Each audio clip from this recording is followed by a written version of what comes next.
Well, the adherents of the Christian religion continue to rear the ugly head of bigotry, relentlessly doing so in a story that we got from Palm Beach County here in Florida this week, where a mosque had been designated as a polling place for elections coming up on August 30 and, of course, the November election for the president. Now, in that county, they already use some 50 churches, synagogues, as well as other public buildings, schools, libraries, and so on. But put one mosque in the mix, ask one Christer to go into a mosque, and all hell breaks loose. Of course, we vote in churches sometimes and say nothing about it. Hasn't affected my faith at all, Ed. Well, let's tell them who we are. I'm Ed Golly, and I am Atheists of Florida, and I'm joined on the set by the redoubtable Joe of the House of Reinhardt. Thank you so much. And this story caught our attention because the county election supervisor, whose name is Susan Bucher, had invited the Islamic Center of Boca Raton to host a polling site.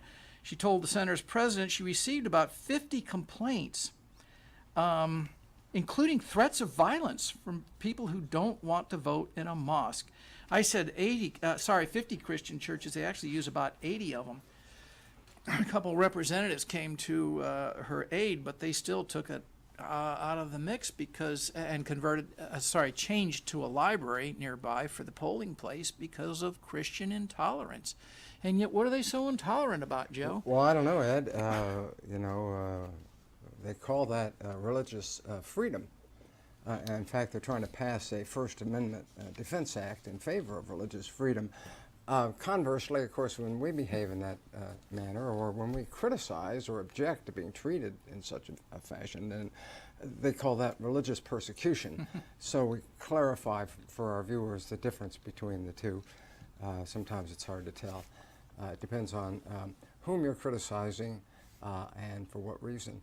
Voltaire says, if you want to know who rules over you, just look around and see whomever you are forbidden to criticize. And certainly religion is doing its damnedest to fill that gap at every opportunity. But even the feds are getting into it with this bill that they're proposing, what is it called, the First Amendment, or the Second Amendment, First Amendment bill. And you know how it is.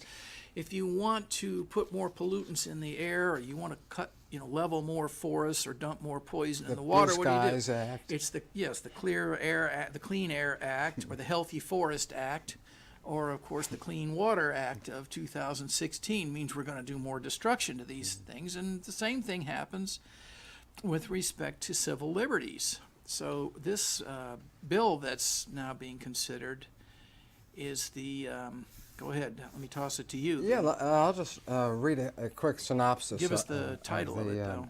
The First Amendment Defense Act. Yes. Sure. It's this is from a press release by Americans United for Separation of Church and State. It summarizes the bill in this way. This bill would create a sweeping religious exemption, allowing even taxpayer-funded organizations and government employees to engage in discrimination against same-sex couples and unmarried couples. The bill would prevent any federal agency from denying a tax exemption, grant, contract, license, or certification to an individual, association, or business based on that entity's belief that marriage is a union between a man and a woman, or that sexual relations are properly reserved to such a marriage. And that was introduced June the 17th, 2015. I think that was 1 week after the massacre in Orlando, wasn't it? That sounds about right. Boy, talk about good timing. But really, it's just bigotry in disguise, under the disguise of expanding rights that are actually being prohibited. Isn't that right? Well, I thought these issues were settled back when Lester Maddox hung around with an axe handle in front of his Pickwick restaurant and denied blacks entrance to his restaurant, or when George Wallace stood at the and refused to allow the blacks to integrate the University of Alabama. And So I thought the sit-ins and the equal rights laws had pretty well settled the issue as to whether or not you could turn people away based on whether or not you didn't like something about them personally. And apparently it hasn't. They want to rehash this issue. And religion is always there to fuel the flames of bigotry and divisiveness. well, it helps, you know, if your entire reason for existing is to raise money, and you know, religion doesn't produce anything, so its only goal is to raise money so that it can blather on about whatever it wants to do. It helps to have a cause, and the more causes, the better, and the more you can rattle the sabers or wave the bloody shirt, the easier it makes it to raise money. And the idea that someone might have to bake a cake for someone whose, I don't know, religious beliefs don't agree with theirs, perhaps, is in no way worthy of protection, not under our legal system. Sure. If we delved into an individual's personality who is a stranger to us, we could likely always find something we disagree with them on. They might be an avid hunter and the cake baker is a vegetarian. So, you know, why single out religion, right? The cake baker may be a dire conservative and the bride is a you know, a passionate liberal. So you could use any grounds to deny somebody the services that you are providing, but religion singles itself out, and in our culture it ends up getting a foundation for these bills to be considered, which just shows how divisive it is. Yes, it is. No shoes, no shirt, no salvation. You know, I actually do vote in a church. And I don't object because it's nice to see the building used for at least one constructive thing in the course of any given, you know, 2-year period. Considering you're subsidizing it every time you pay any kind of taxes. But it would be nice to see it turned into a more constructive, you know, community center or, you know, something Homeless shelter. that really would do the community some good. Anyway, is there anything else on the bill that you wanted to mention here while we're on that subject? So I'm bouncing back and forth between the two of them. Well, there are half a dozen or so reasons why you should oppose the First Amendment Defense Act, and I will just briefly throw out a sentence or so at most, and we'll go over these points fairly quickly. Freedom of religion is a fundamental American value that is protected by the First Amendment. I'll go for that. The First Amendment Defense Act allows taxpayer-funded discrimination. Mm-hmm. Well, that's nothing new. As I mentioned about 10 seconds ago, you have to subsidize the church down the street and every other religious organization in this country every time you buy or sell anything in this country, or earn anything, or stand still on the street corner and breathe. You're helping to support religious institutions against your will. And they are very much tax supported and are the source of, as we know, all kinds of bigotry. That's what we're discussing at this very moment. They would sanction discrimination by government employees, federal contractors, for-profit businesses. Well, what else is there? And lastly, clergy members already have the right to decline to perform marriages in accordance with their religious beliefs. I know for decades people who couldn't get married because one of them was a Catholic and the other one wasn't. They had to have a civil ceremony, or because one of them was divorced, or all kinds of reasons. So that's always been the case. It's no mystery, but it helps to not point that out when you're waving the bloody shirt and passing the plate. Goes back to when Ted Kennedy wanted a divorce and had to get the church to issue an annulment. Yeah. Couldn't get a divorce, and that was what, 70s, late 70s or early 80s? I don't remember. You can still buy an annulment. But yeah, that's what he had to do. He had to cough up the jack to change partners. Speaking of government subsidies, you remember Bill Nye, the science guy, had a TV program? Of course, yeah. Well, Bill Nye went on the road, and he ended up at a place called the Ark Encounter in Kentucky. Let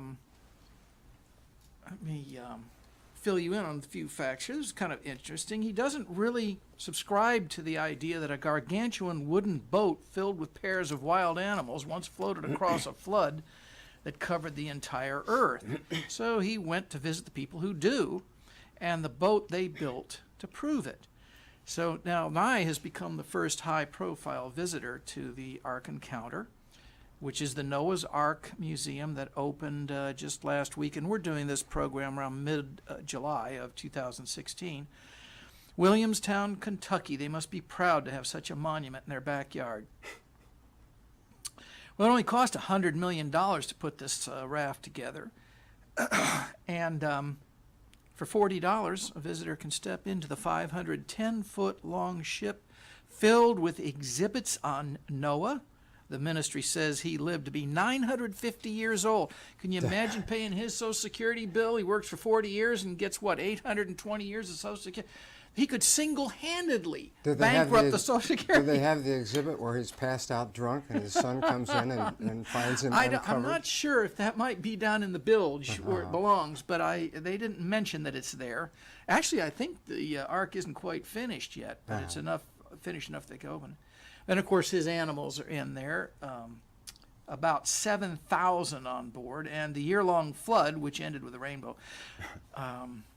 Actually, it's really known to some as Ken's Ark, because the man behind it is Ken Ham, one of your favorites, I know, Joe, the Christian fundamentalist. Him in the past, yes. Operates the Creation Museum just outside of Cincinnati.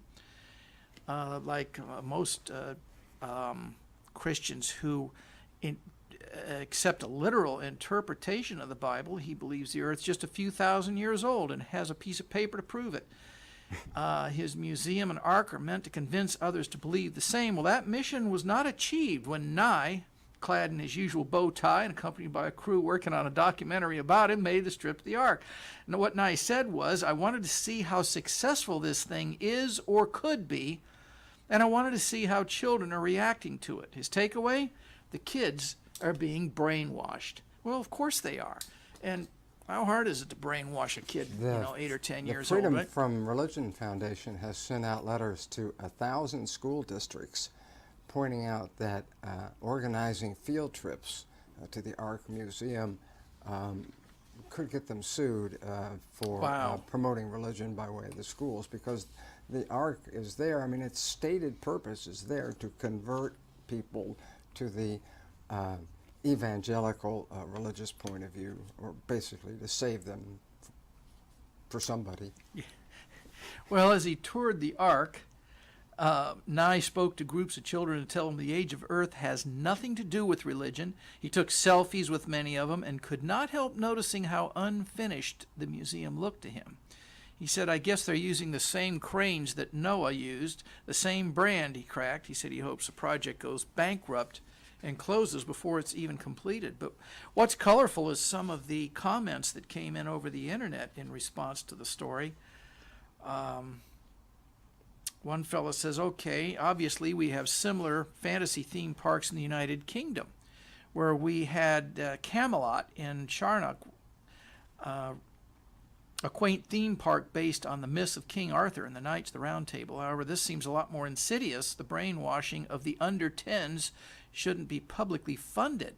Religion would die if sensible governments banned all religious schools and made it law that you need to be 18 to enter a church. I can see no argument against this rationale. Now, why didn't I think of that, right? And because it's true. If nobody was introduced to the Christian religion or any of these, the main religions of the world, it's pretty rare. They would be wholesale rejected. People would look at anybody trying to sell them these stories like they got an eye in the middle of their forehead. Yeah.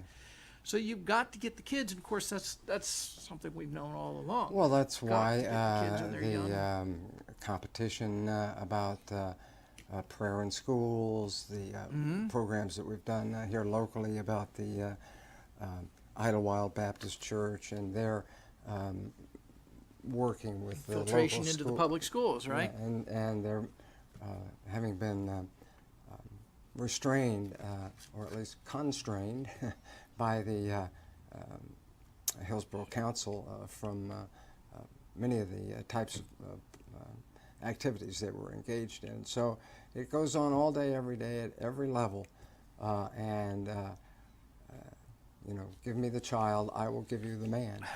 That's how it works. Yep. Acromat 666 wrote in to say, ironically, in an attempt to create a replica of a biblical item to gather more people to worship and believe, Ken may well have created his own golden calf. But that aside, I still find it amusing that anyone takes the idea of any of this seriously.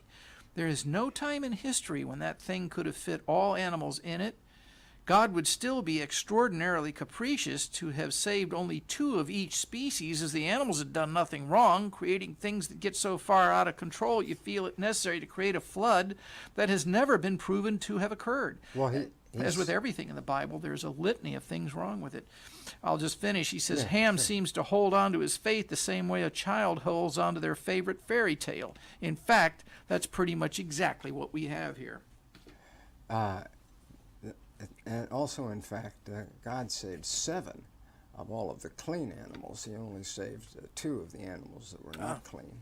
And a clean animal would be anything with a cloved hoof, cleaving. Oh, okay, yeah. Things of that nature.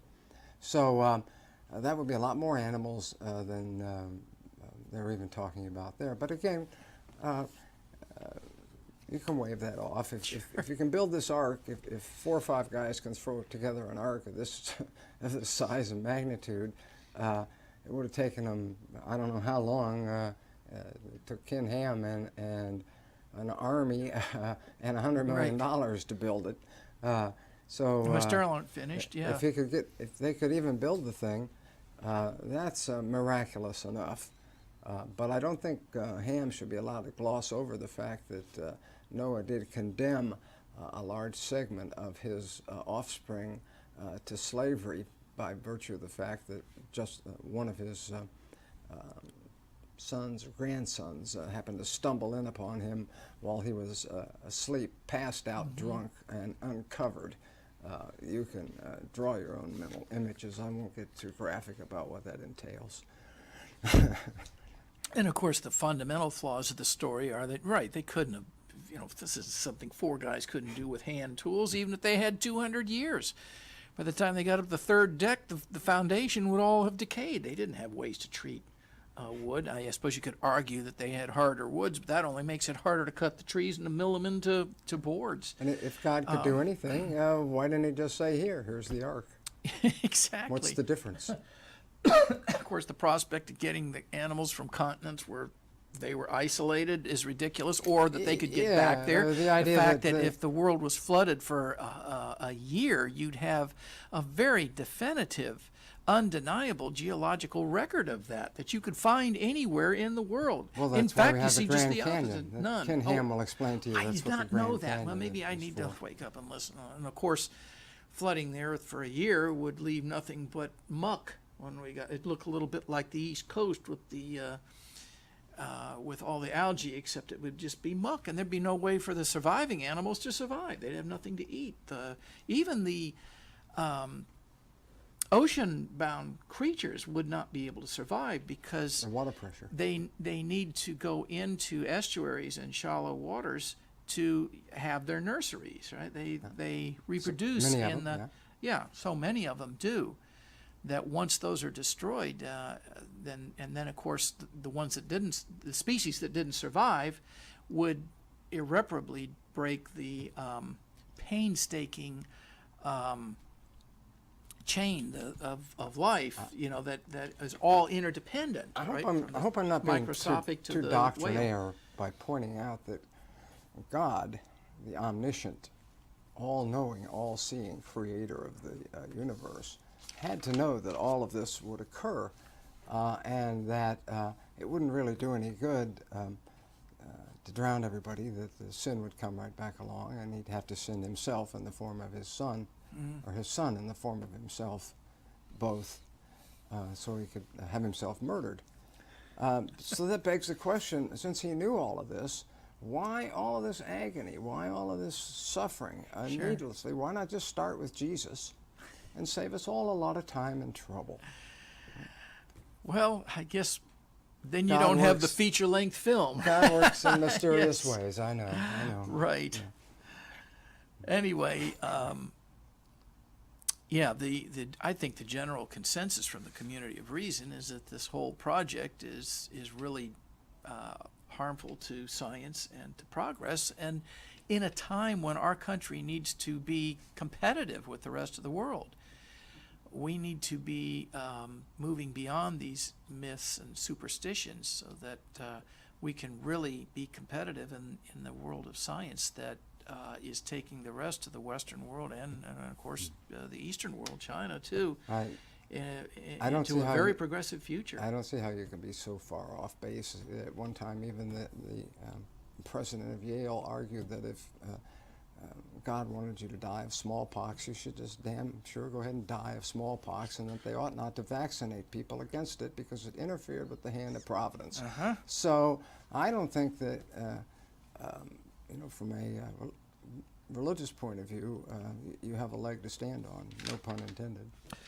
Before we get to our final story, I want to tell you just quickly about Atheists of Florida. We're a nonprofit organization headquartered in Tampa, and we are a membership organization, so you can support us for pretty much whatever you like. Membership is pay what you want, $5 minimum. We publish newsletters, produce webcasts, and we attend outreach events to interact with the public, tell them why it is that it's time for them to grow up and abandon the world of mystery, superstition, and hodgepodge.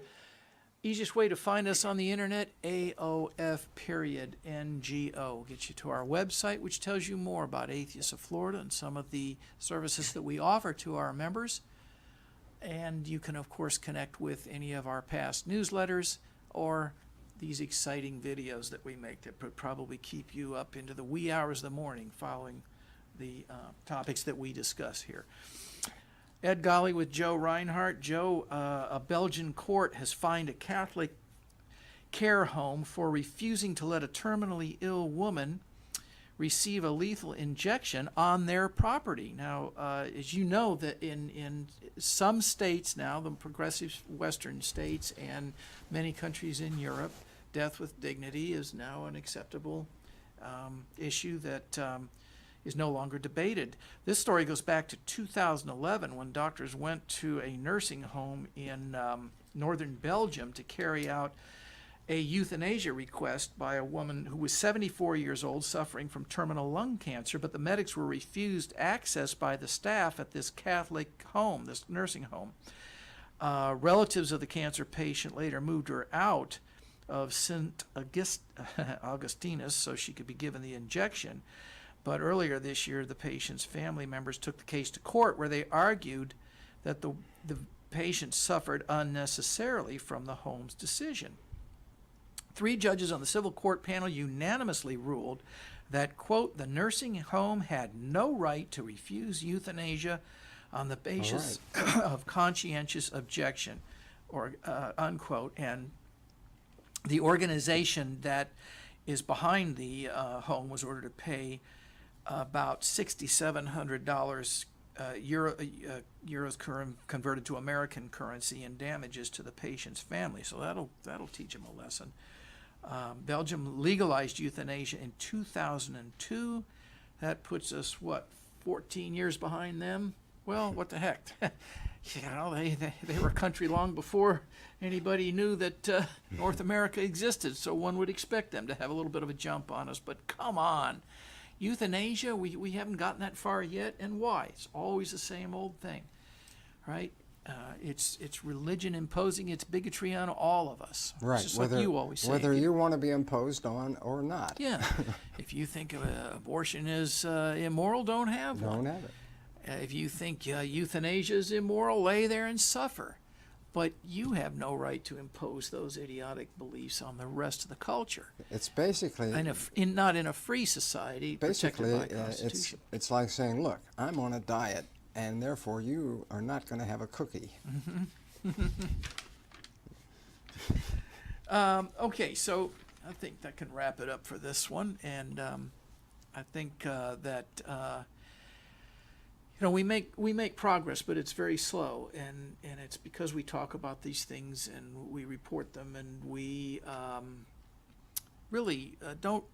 We can't just continue to sit still and roll over and let the religious right have its way with our culture. We need to stand up to them and let them know that our civil liberties are still under threat in this country as long as religion tries to impose its bigotry on all of us.